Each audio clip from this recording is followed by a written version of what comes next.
What is up guys, Alex from Lakey Wargames here and welcome to today's video. Today we're going to be taking a look at my brand new 2000 point army list from the newly released 3rd edition Ossiarch Bonereapers battletome. You guys really enjoyed it in the past when I did this sort of first attempt at a list, and what we're going to do is we're going to go through my list, what I've taken, why I've taken it, and talk about some of the synergies in the list. So, without further ado, let's jump on in and see what's in that list.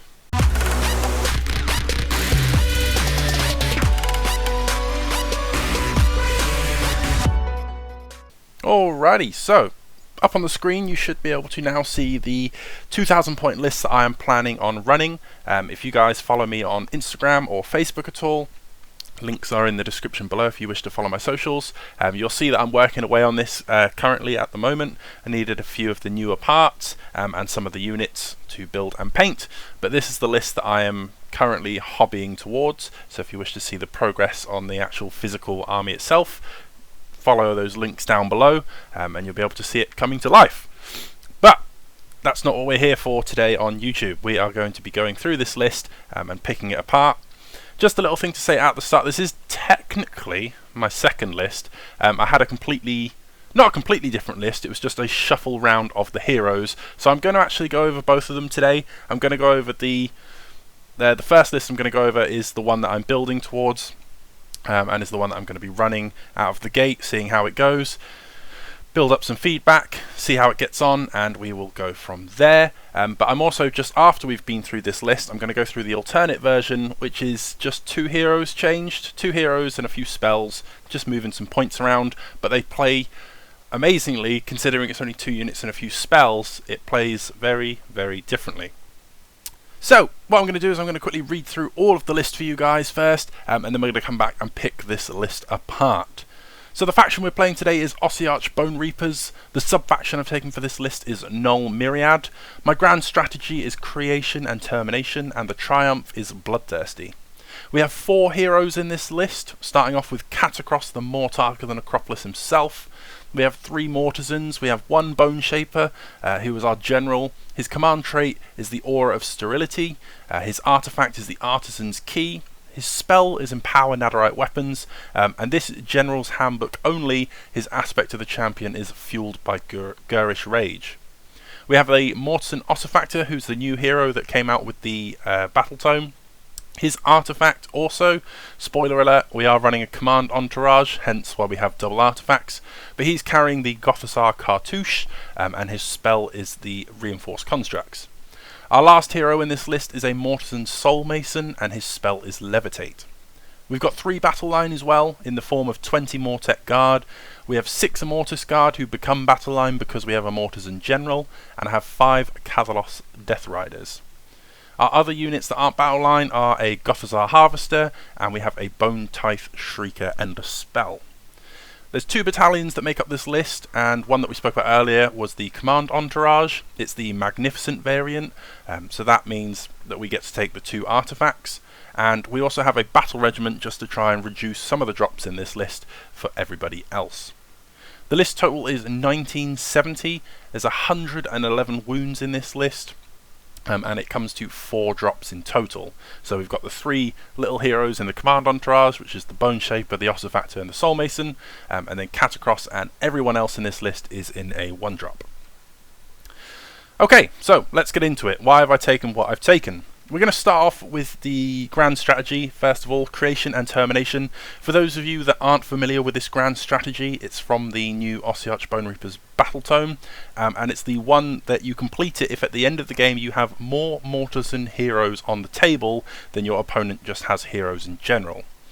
The reason I went with this one is because this list is a fairly aggressive one. You are looking to break the enemy's back and like center line and just sort of push through and just overpower the enemy basically, and I'm hoping that by doing that any little support heroes who might be trying to hang out, or very aggressive heroes, so like big things like Bloodthirsters, will charge into me, and we'll just go head on with them or push through that line and get into all the little heroes and pick them all off. For me, Catacross himself is absolutely excellent at cutting down massive heroes that want to come barreling into your lines. I know a lot of people like to play him as a sort of back support piece, which is what he excels at. But his new rule where he has this one's mine is do nothing, this one's mine, where he gets to fight at his bottom bracket, which is his best bracket. He's one of those heroes that he gets better in combat the more he gets hurt. For me is absolutely perfect. So if anything massive like a Stonehorn or a Bloodthirster comes barreling into my lines, Catacross's first job is just, okay, I'm going to go cut that in half. And for everything else like the Immortis Guard and your Mortek Guard, you know, they're looking to push on through and kill the enemy heroes. Where I have 3 Mortisans in this list, I'm just hoping that by winning the game, that I'm going to be doing it by pummeling things into the ground and just have more Mortisans left. It probably would be better to take one of the book tactics, but I just wanted to try something new, something more fluffy out of the book. So Creation and Termination is the one that came out to me. I do like I can't remember the name of it off the top of my head, but there's one for having a unit left at like full strength, which would be really nice on like the Death Riders here. So you know, you get the Death Riders to run around for a few turns. There's so much healing built into this list that it's easy just to bring them back up to 5 models and score that. But then I thought, you know, if the enemy ends up with the very last turn and they've got like 1 shooting attack, they've only got to, you know, hurt 1 Mortek Guard or 1 Death Rider, and then you don't score your strategy anyway. So Creation Termination is where I'm going. When you see the second list, it makes a lot more sense why I went with that one, because I have a lot more range projection in the other list, not in this one. But yeah, so we're going to try it out, see how it works. If it doesn't go very well, we'll probably just swap it back to like defend what's ours or something like that. Okay, next up, the Subfaction. We went Null Myriad. Again, we have 3 Mortisans in this list. Null Myriad gives you a 2+ spell ignore for everything that is wholly within 9 inches of the Mortisan heroes or Arcan. Obviously we don't have Arcan in this list, but we've got 3 heroes who put out the 9-inch protection bubble, and really there's only going to be 3 units that we need to cover, so it's basically 1 hero for each thing, because the 20 Mortek and the Harvester are going to be together.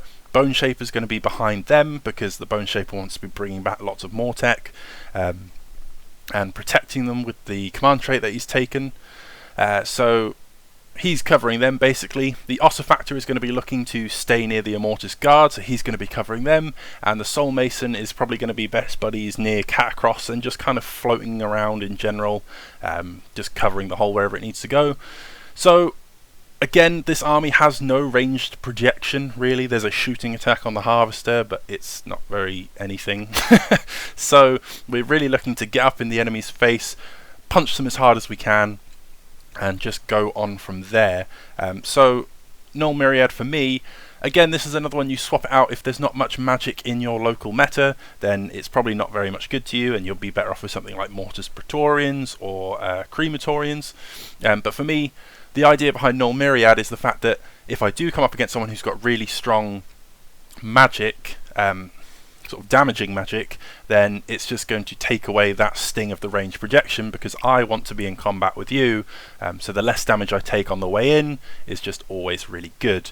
I'm going to jump quickly over to the command trait on the Boneshaper, and that's also the reason we've got Aura of Sterility. That makes shooting attacks -1 to hit and -1 to wound. Again, in a little bubble around the Boneshaper. So the core part of the list where you're going to have that Mortek wall and the Harvester, because the Harvester is always the thing that gets shot at. We've taken that command trait. I know a lot of things are fishing for mortal wounds on like 5s and 6s in the game when they're shooting at you, but this just takes the sting off of any of those little sort of, you know, the wounds that are just floating through afterwards. I can't tell you how many times when I was playing Lumineth, my Sentinels would just rain mortal wounds down or something, and then it would be alive on like that 1 wound, and it's the non-mortal wound damage that does that little extra bit that if you didn't have it, it would have lived. But the mortal wounds do the bulk of the damage, and then you can blink off a few wounds here or there. Really makes up a big difference. Again, if you're not fighting a lot of shooting heavy meta, you're probably better off with something like Diversionary Tactics, the anti-charging one. But for me, the game plan is to get into people's faces and punch them as hard as I can.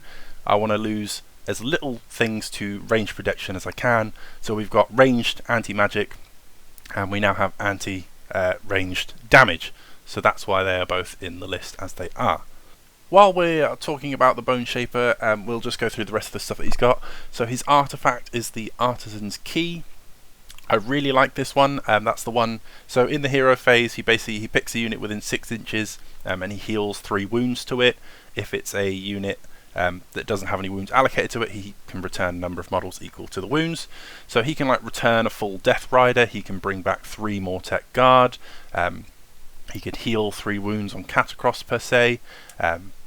Or you can now, amazingly with the new OBR, if it's an Immortis Guard unit, which we have the big 6-man brick, and nothing is currently wounded, you can roll a dice, and on a 3+, you get to bring back an entire Immortis Guard model, which is, yeah, we're going to talk about that when we get to the Immortis Guard, but that's fantastic. The Artisan's Key is this little artifact, so when he goes to use that ability, you roll a dice, on a 3+, he gets to use that ability twice. You can either pick one unit to be affected by it 2 times, or you can use it on 2 separate units. So you could bring back 3 Mortek Guard and an Immortis Guard if you really wanted to.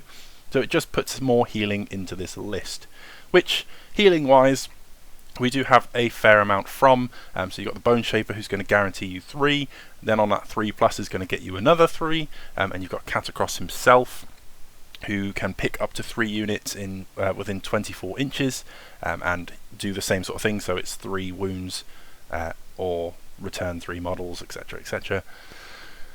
So yeah, that's why we've gone for the Artisan's Key, because when that goes off, the amount of healing output on this list is just fantastic for that. You also have the command ability to reknit constructs if you really needed to heal things a lot, but that just puts some more healing in our back pocket. And we've got the aspect of the champion, which isn't going to be around for much longer, I don't think, because the General's Handbook is going to be changing. So if that all goes away, then yeah, it'll just be what it is. But the Fueled by Ghurish Rage is the one that if he was to die, you get to roll the dice, and then on a 3+ he comes back. So that is just to keep him around because he is our general. You know, he's carrying the nice artifact and all that stuff. So we want to keep him on the table as long as possible if we can. Spell-wise, I've given him Empower Nadirite weapons. We've got no bonuses to cast or anything in this list, so everyone is just as good at casting as everyone else. He's mainly going to be sat behind the block of Mortek Guard, which is what we're going to be looking to probably empower a lot of the times. Can be very nice on the Immortis Guard, but as we'll see when we get there, the Immortis Guard are already buffed to high heaven throughout this list, so yeah, depending where we need it. It's got a decent-ish cast range on it, and I can't see the Immortis Guard and the Mortek Guard being too split up until like the late game anyway. So yeah, it's an important spell on our important model with the chance to come back to life if he does get taken out. Of course, we have a Mortisan Soulmason in this list, who is a 2-cast wizard. He's also a lore master, so he knows the entire Ossiarch spell lore. So if, say, the Soulmason, because his class is on a mount, he's not safe. Like the other 2 are in this General's Handbook, they can hide behind the units and not get shot. The Soulmason does not have that protection. So if the Soulmason goes down, who's basically our access to all the lore, then we still have a hero in this list who is very safe because he's, you know, minus to be shot at. He's also in the Null Myriad bubble, and he can come back to life. Then we have that very key spell to be able to up our damage. Talking about the other little heroes, so again, the Soulmason, as we just touched on, he's just in there for access to the entire spell lore. For 160 points, to be able to have a 2-cast wizard with that lore master is just absolutely fantastic. He also has the Mortek throne, so the little chair that he sits on. Basically, he can cast his 2 spells, and then at the end of the hero phase, you roll a dice. On a 2 to a 5, he can then cast his War Scroll spell once, and if you roll a 6, he can attempt to cast it up to D3 times, which is great. His spell is just pick a Mortek or Death Riders unit, wholly within 24, and if it goes off, it's a casting value of 6, and they get +1 to wound rolls. So that's fantastic on its own. And that's just what he does. He just walks around, picks the spells that we need, has access to the lore, so as and when we need different things, he can just pull them out of the pocket, and then hopefully, yeah, get his War Scroll spell off as a nice bonus on our Mortek block, so that would be nice. The Ossifector is really good. I really like him. I rate him a lot. A lot of people don't seem to like him very much. And to be honest, if I wasn't taking the Gothizzar Cartouche, the Artefact, then I probably wouldn't value him so highly. For me, in this list, basically, he's going to be using his ability for the Refined Creations, where he gets to pick something off of a different list and affect a different crawler, harvester or Morghast unit. Obviously we only have a harvester in here, but he can basically give the harvester +1 rend, which is really nice when you're in combat, because the harvester does swing pretty hard. A lot of people obviously know it for its healing factor, sitting behind a brick of Mortek and just constantly bringing them back. But it does swing pretty hard when it needs to, so if you were to use that +1 rend, you could then use the bludgeon command, so it would basically be like +2 rend. You can make your harvester really, really killy, but for me, I'm going to be using the accelerated clarification? Some of these words. And that's the one that it just ignores the first wound that's caused to it in each phase. So, again, talking about that stopping ranged projection, it's just another layer to stop my harvester being shot up from across the table, because now it's in a 2+ spell ignore bubble, so it won't get really hurt by magic. It's -1 to hit and -1 to be wounded, because it's going to be next to that Boneshaper. And the Ossifector, who has to be wholly within 12 of it to be able to put that on in your hero phase, but it can now make sure it ignores sort of the first wound. If it gets hit by a spell, it would ignore the first wound in the hero phase, it ignores the first wound in the shooting phase, it ignores the first wound in the combat phase, etc, etc. So you can make your harvester really, really tanky with a combination of those two heroes and the Subfaction that we've got. And his spell is very on point with that in mind, trying to make the harvester tanky. He's got the Reinforced Contract spell. I really like that spell because if you're running into something that causes a lot of mortal wounds, whether that be combat or ranged, you can then put Reinforced Constructs down, and that will give something a 4+ ward save only against mortal wounds. So with the new death save that we've got, the whole army has a 6+ ward wide as it is. But then if you know that you're, say you're a Immortis Guard, which is what this guy's going to be following a lot, are going to be running into something that throws a lot of mortal wounds. Thanks to Catacross, who we're going to get onto in a minute. I've left him till last because he's the big centerpiece that's going to be doing a lot of work for us. The Immortis Guard are going to be really heavy on their armor save, so mortal wounds are going to be the thing that are going to bring them down if they run into it. So being able to cast that spell on them from the hero that's going to be following them around is going to be really, really good. Again, at the start of the game, if you're worried that your harvester is going to get shot, cast it on your harvester, and now it's in that sort of ranged bubble. It's just a really good spell, really good for this list, in my opinion, because mortal wounds are the thing that scares me the most, so having that protection against it. And again, the Soulmason can cast it as and where he needs it, depending where they are from, but that is one of the spells I really wanted to double up on, like Empower Nadirite weapons, because it's very key to the way I want this list to work. So as I said, I probably wouldn't take him on his own if I wasn't running the Artefact, which I have in the command entourage.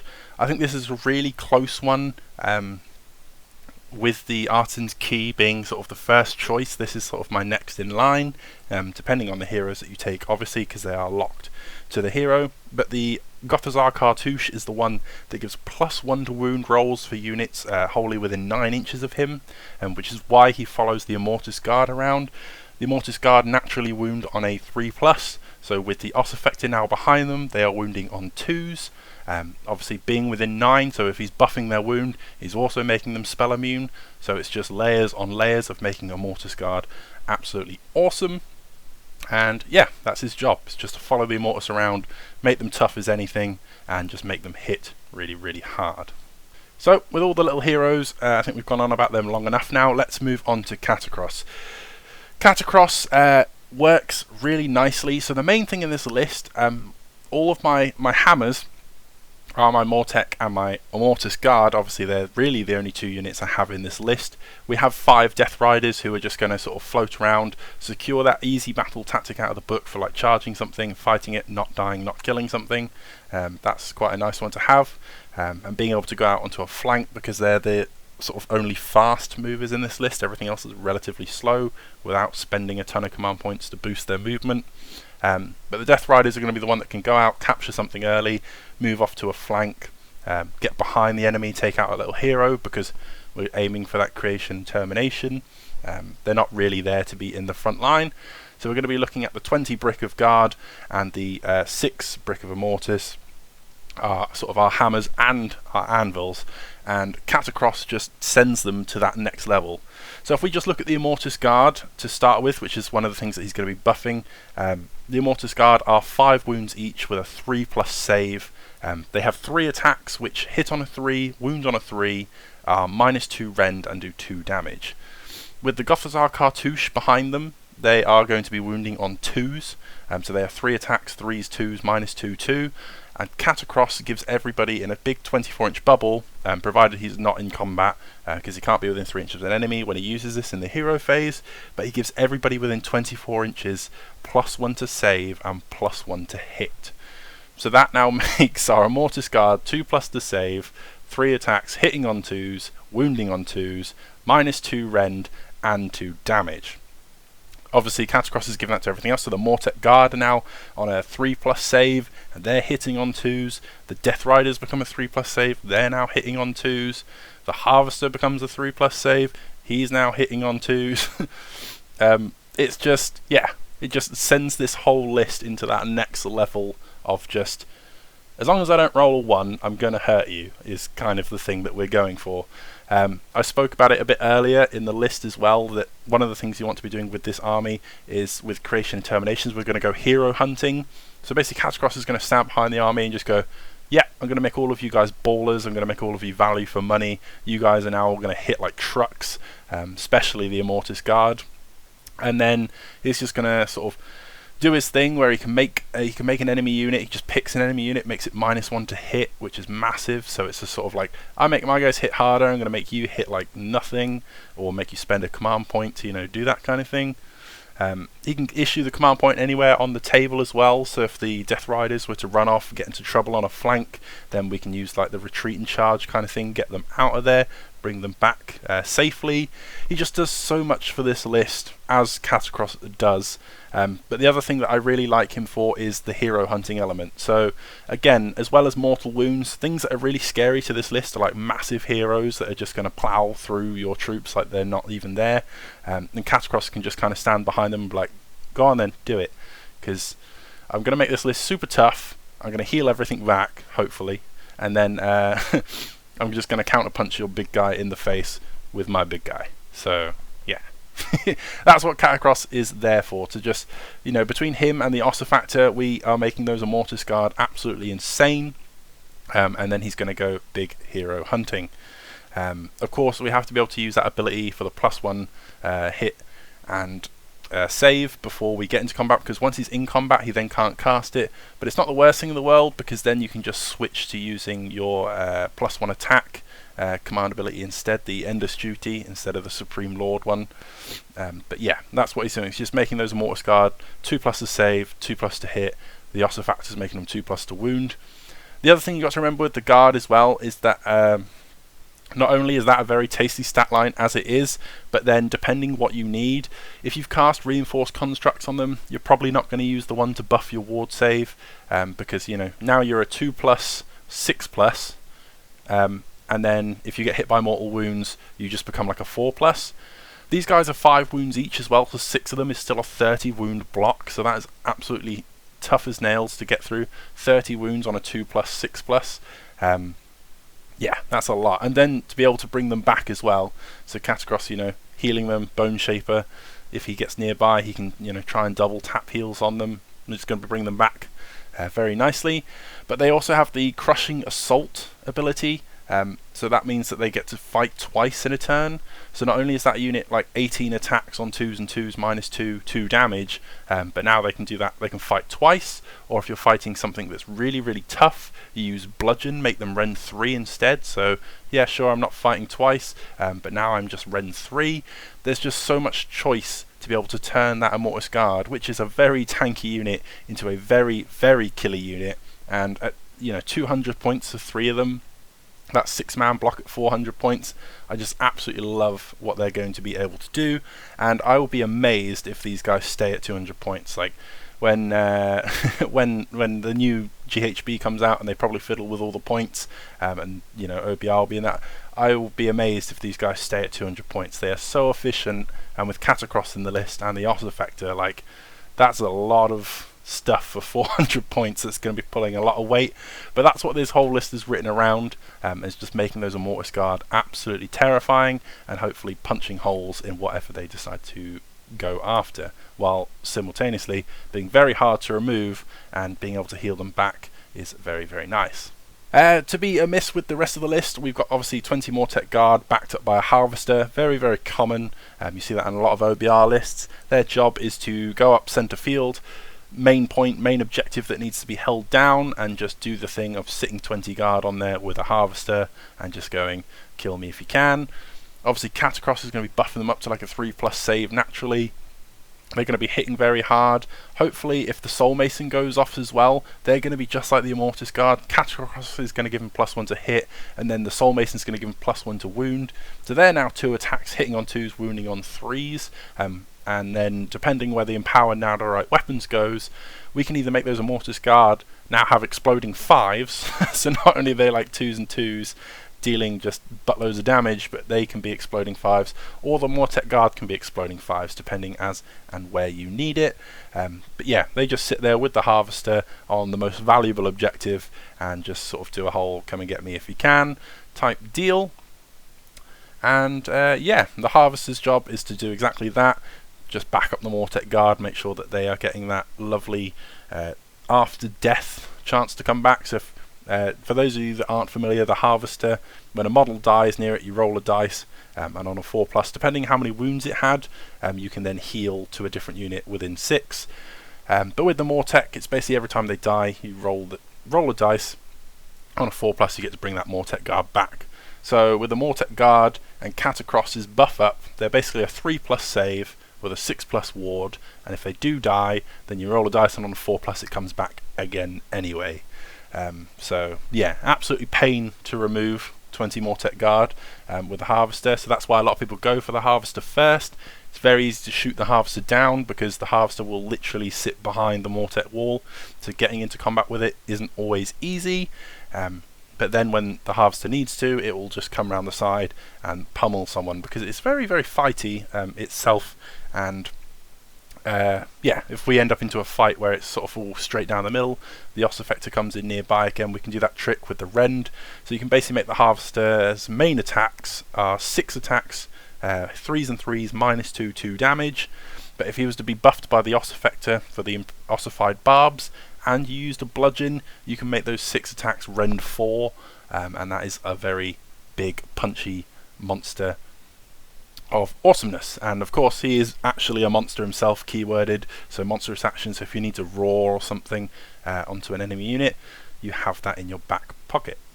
I realise I've been talking a very, very long time, but we've finally got to the last little piece of the list, and that is the Bonetithe Shrieker, and that is the endless spell that's probably the best out of all of them. I mean, they're very situationally used, but again with this list where all of my hammers per se are also anvils, you know, they're not the most scary units to exist in the game, even as much as we have buffed those Immortis Guard up and they're very, very, very strong.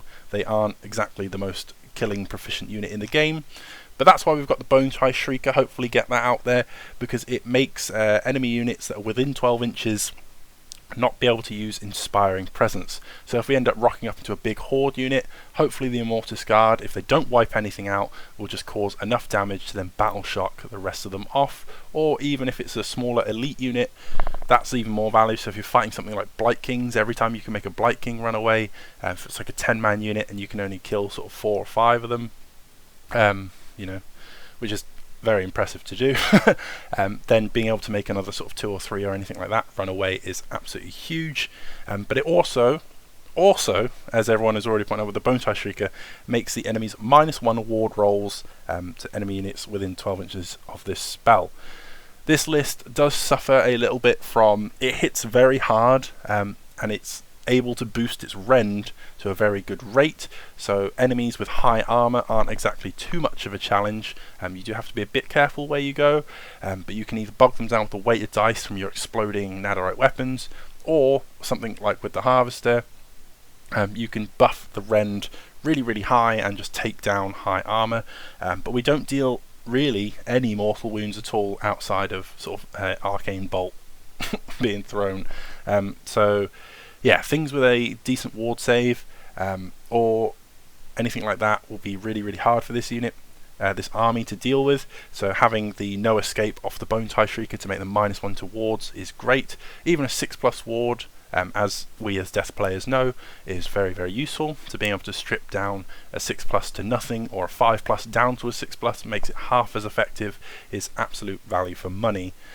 So banking on that sort of double, going to make your ward worse, and now you can't Inspiring Presence, so hopefully I'm going to kill enough of you just to make your unit sort of crumble and run away. And that is it for this list. I realise I have been rambling on, and I do apologise, but yeah, I just get really into talking about lists and anything like that. We do have a Ossiarch Bonereapers Facebook page and a Discord that goes with it. Both the links in the description below, so if you, like me, just love talking everything OBR all the time, the links are in the description below for you to check them out and to be able to talk more OBR. One last thing before I go is also I just wanted to take you through the alternate list. I'm not going to talk about it as fully in depth as the one I just did, but yeah, we're just going to quickly go through that in like under a minute. So I'll quickly read through that list. It's the same sort of thing. So the faction Ossiarch Bonereapers, it's Null Myriad, Creation Termination, Bloodthirsty. The difference is we don't have Catacross, we have Arcan instead. We have a Boneshaper with the same loadout. We have a second Boneshaper and then the Ossifector. Then we've got the 20 Mortek, 6 Immortis, 5 Death Riders, the Harvester, and all 3 of the Endless spells. So the Bonetise Shrieker, the Soul Stealer Carrion, and the Nightmare Predator. And that comes to 1940 and is 104 wounds in that list. Same thing, 4 drops, Command Entourage and the Battle Regiment split up the same way, so it's the 3 little heroes, and then Arcan and the rest of the army in the 1 drop. This list, it's a lot, I wouldn't say it's a lot more survivable. You've got better healing. I dropped the Soulmason, who you could fit into this list if you get rid of the second Boneshaper. You could put the Soulmason back in, but we have Arcan. We have double Boneshapers, so you're going to be getting at least 9 wounds of healing back. We have the Artisan's Key again, so that's potentially 12 wounds of healing. You've got Arcan in there, who is your Lore Master, so he knows all of the spells. And really with this list you're going to be looking to do a bit more range projection. So you can heal more, but you're not as tanky because obviously you don't have the +1 save from Catacross. It also makes your Immortis Guard not hit so hard because they don't get that +1 to hit. You could counter that out though by using all out attack, but then you're really choosing between sort of the two, whether you wanted like the +1 rend or if you wanted to do the double fight for once per game. So really that's why I've started leaning into this other list. But the nice thing with this list is obviously having Arcan, you've got that strong spell casting, you've got some more anti-magic in there as well, even though you are Null Myriad, but now you have the ability with +2 Unbind to shut down some sort of magic that's sort of buffing the enemy and not so much sort of coming your way. You now have access to Curse of Years, so you can try and Curse of Years down enemy heroes. You also have the extra Null Myriad protection because Arcan counts as well as those Mortisans, so you've now got 4 bubbles of spell ignore, so if you did come up against like Tzeentch or anything like that, you're just going to be absolutely laughing because now you are just immune to magic across the board. And yeah, one thing I didn't talk about which goes into both lists is the Boneshaper's War Scroll spell, which is basically an anti-horde spell. You cast it on an enemy within 18, roll a number of dice, and for each 5+ they suffer a mortal wound. So you've got your Boneshaper who can take down hordes, you've got Arcan who can try and Curse of Years out a unit or a hero, and that's really good. And obviously Arcan being Arcan will extend the range of all of your spells within your list, so that makes things like Shardstorm, Empower, Nadirite Weapons, Reinforced Constructs, it just makes those buffing spells be able to be further away from each other and really tie up your units with those buffs as from a distance as you can.